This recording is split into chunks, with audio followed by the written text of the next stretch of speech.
Welcome to Ask Cadence, everybody. My name is Pete Wright. I am sitting around the table here with Jay Christensen. Jay? Good afternoon, Pete. Good How afternoon. I'm doing very well, thank you. I'm hungry all of a sudden. Why do we record these things at lunchtime? And Wil Mercer, welcome back, Wil. Hi, Pete. Great to be back. Good to see you again. We have I think, another very timely topic. This one is, how do we help teams and project managers inside organizations weather this economy? Now, the impact that we're specifically discussing here is when you are on a team or a project manager of a team and have sustained layoffs as a result of reorganization, which many of our clients have gone through recently. You are being asked once again to do more with less. How do you keep your skills sharp? How do you keep your teams moving forward and growing and getting the work done in spite of what may seem like very steep challenges? Who would like to go first? I could start it off, Pete. Excellent. I had about 31 plus years of experience applying project management employed in the high-tech field, and we would see this quite often. Probably not as intense as recently.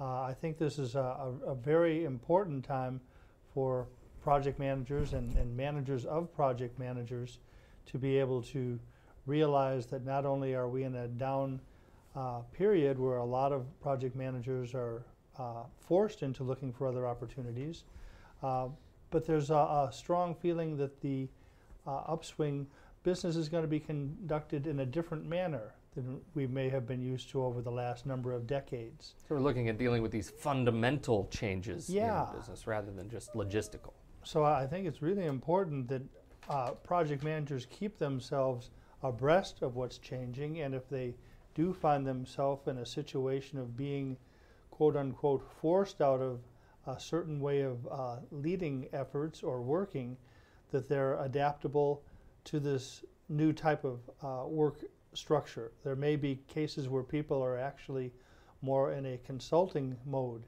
either external or internal to the company, of looking for assignments as opposed to looking for long-term jobs.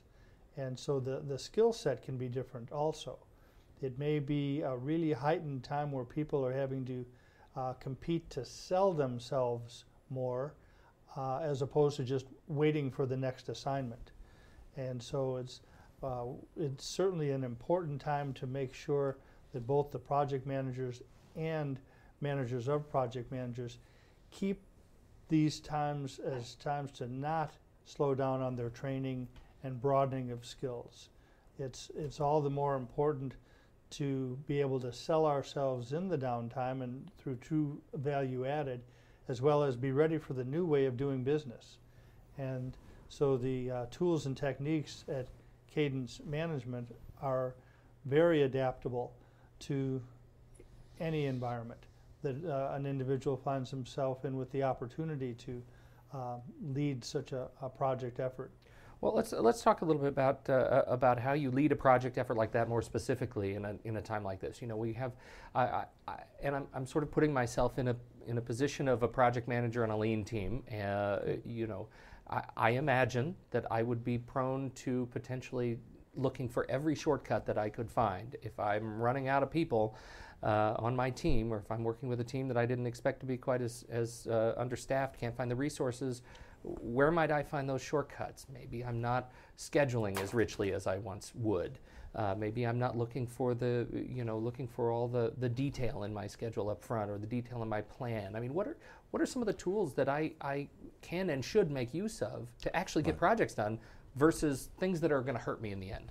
Correct. And one of the things that I would like to emphasize at this point is, if you recall the 4 key questions, I think those are imperative to get them answered up front and keep them answered during the overall project effort. And those 4 key questions, if you recall, are what will be done, who will do the work, who will be responsible, and who's going to make the key decisions. And they can be answered at any level of detail, but of course we need to get to enough detail in order to understand completely what are the control points for the project. So 4 key questions, I think, are critical. Another element that I think is critical for a shortcut application of project management would be the project objective. When is the project over with? How much is it going to cost? And what is the major deliverable? And the third is a schedule. I don't believe that you could manage a project effectively without a schedule. Now, the schedule can be at varying levels of detail, but if you could identify what must be done, those in fact are deliverables that are easily capturable on the schedule. Then what are the tasks necessary to complete the deliverable? Then who's going to do the work on those tasks is capturable in the schedule. So I believe then, to summarize, what you need are the answers to the 4 key questions. What is the project objective? And a schedule. In terms of what is the project objective, I mean, in many of these cases, you're being handed a project objective. Mm-hmm. But as an experienced project manager, where do you push back? Where do you push back and say, look, you're giving me an objective that I'm not going to be able to complete in the schedule based on the schedule you've told me I have to live to? How do you manage that when you know at some point it's continued marketing to just say yes? Correct.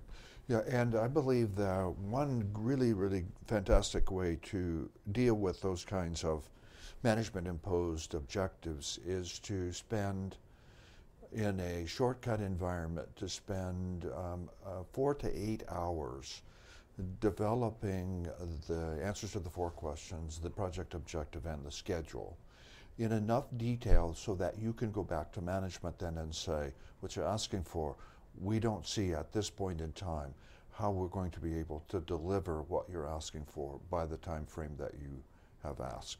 And here's our thinking behind. Here's the assumptions that we've made, and management, we'd like to discuss with you these assumptions and the schedule to see where we might be in alignment and where we are going perhaps down a path differently than what management had intended.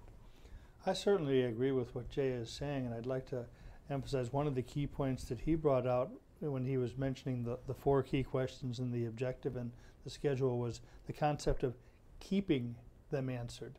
I think in these times it's more important than ever that the relationship and communication with our project sponsors and our key stakeholders, keeping on the pulse and really being sure that we're together is absolutely imperative, not just to have it one time, put it in the notebook and forget about it, but to really keep coming back on a very regular basis, where it's estimated that communication can be 90% of our project manager responsibilities, really communicating with our sponsors and stakeholders and having the commitment that we're going to tell the truth.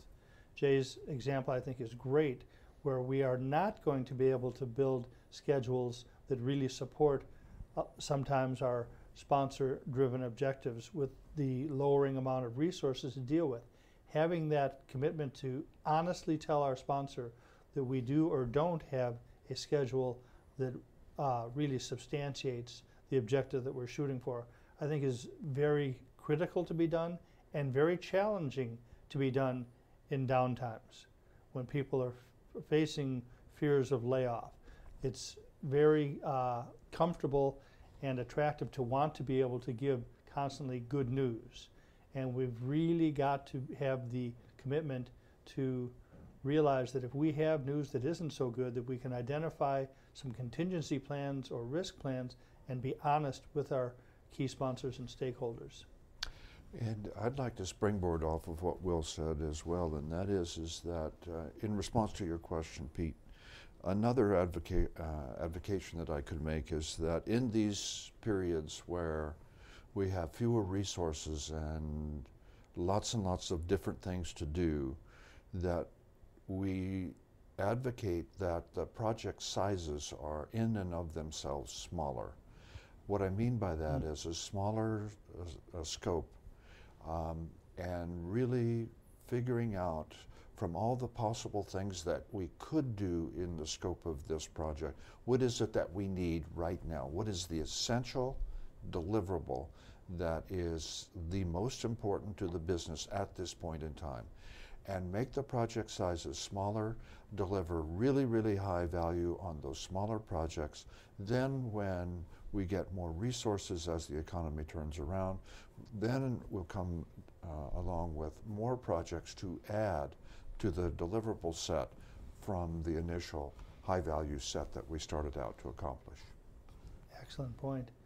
I think it's also really important in these somewhat challenging times that we don't forget to take the extra credit and sell the good performance of our teams, and especially any key team members that have really gone the extra mile in these extra challenging times, to make sure that we don't only say nice words to them, but that we actually document it and get with our functional managers, make sure that it's in their direct performance reviews. Because these are challenging times, and there's a lot of people taking a lot of extra steps to step up to it. And we can forget sometimes to really make sure that gets into their entire performance plan. Sure, that it's not just challenging for you. Yes. Yeah. To really look for the That's a people great in the point. team that are helping us attain these extra challenges and making sure they're rewarded adequately.